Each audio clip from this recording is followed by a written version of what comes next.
Hello, everybody, and welcome to week 18. We have reached the end of the NFL regular season, and it is time power rankings for week 18, the final regular season edition of Power Rankings.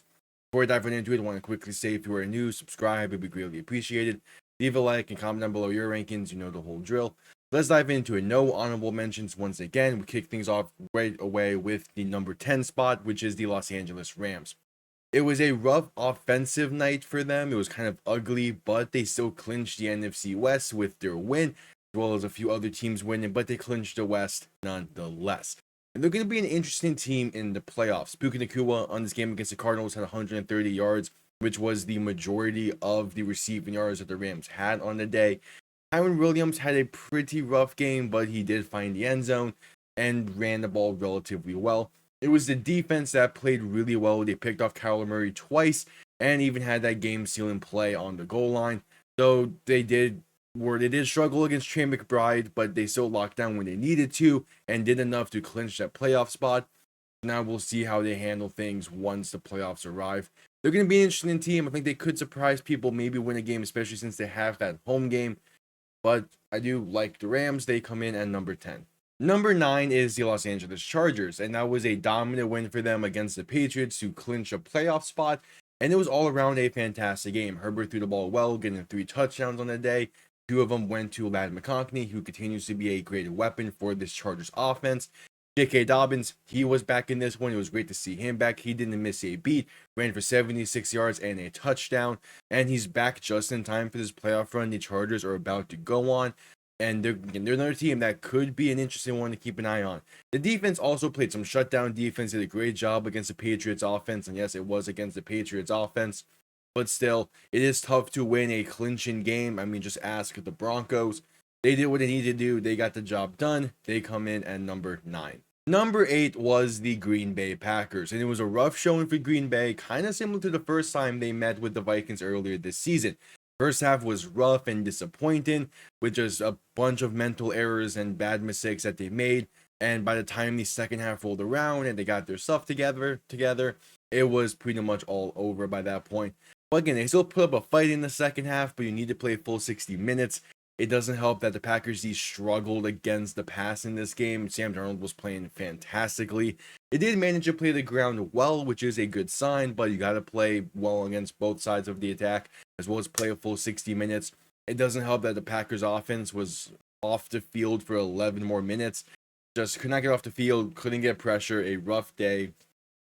They were out yardaged in so many scenarios, and just a rough showing for the Packers, but they have the playoffs coming up. They will be the 6th seed and have an interesting matchup on their own right. They come in at number 8. Number 7 is the Washington Commanders. An overtime win with Jayden Daniels leading yet another game-winning drive. He's playing incredible this season and played incredible on Sunday night. Had 3 touchdowns through the air, ran for 127 yards. And it was this showing that I feel like if we get this kind of play consistently from Jayden Daniels, he will be a legit threat as a quarterback. The fact that when he's able to mix his mobility and his arm talent this well, and it is one of the toughest things to stop when a quarterback's able to do those things. He can be a legit weapon and a legit threat as a quarterback. I like what I'm seeing. Want him to be consistent with it, and want him to have more faith in his mobility. As you know, when it's there, they're a tough team to beat. Atlanta can definitely show for it this past Sunday, but again, it was still an overtime game, so the defense struggled a little bit. Again, especially against Bijan Robinson, he had 90 yards and 2 touchdowns on the day. And Michael Penix threw the ball relatively well against his Commanders defense. So it's definitely the defense is a part that needs to work, there's a little bit more to work on. But they forced a long field goal late, got the game to overtime, and from there, Jayden Daniels did his part. They also did dominate time of possession, which it kind of is a wrinkle and everything. But hey, they're the Commanders. They're just trying to win games. This is a very much over exceeding year for them. I like what I'm seeing. They're going to be a weird team in the playoffs as well, like most of these other teams below the top 5. So they come in at number 7. Number 6 is the Baltimore Ravens, and that was just pure dominance on Christmas against the Houston Texans. And the only points you give up being a safety is impressive. The entire Texans offense seemed ghosts out there. It seemed Stroud threw a pick and only had 185 yards. Mixon only had 26 yards on the ground. And the Ravens offense was just dominant. Lamar Jackson had 3 total touchdowns. Derrick Henry had 147 yards and a touchdown. The ground game as a whole for Baltimore combined for over 250 yards. It was a great showing. And if the Ravens can continue this type of play on the ground and they really lean into this style of an offense where they are a ground-based offense, they rely on Derrick Henry, rely on Lamar Jackson's legs, use his arm talent when needed, but don't really ask him to throw the ball too much. Like Lamar Jackson shouldn't be throwing the ball more than 30 times a game. His mobility is just that big of a weapon. I really like what I'm seeing for Baltimore. They're going to be a tough team to beat in the playoffs, so we'll see. But if they can get this type of ground production, they're a legit threat. They come in at number 6. Number 5 is the Minnesota Vikings. A great win against a divisional foe to make it so the Week 18 game will decide the 1 seed in the NFC. Sam Darnold played really well, and the defense locked down in the first half, and the offense brought it home in the second half.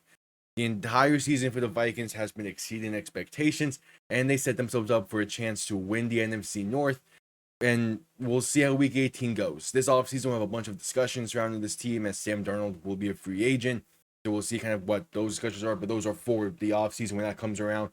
And Kevin O'Connell, I think he should probably win Coach of the Year. I mean, he's had this Vikings team overperforming insanely, playing really well. I like what we see from the Vikings week in, week out. Their defense being a big portion of to why they have this success.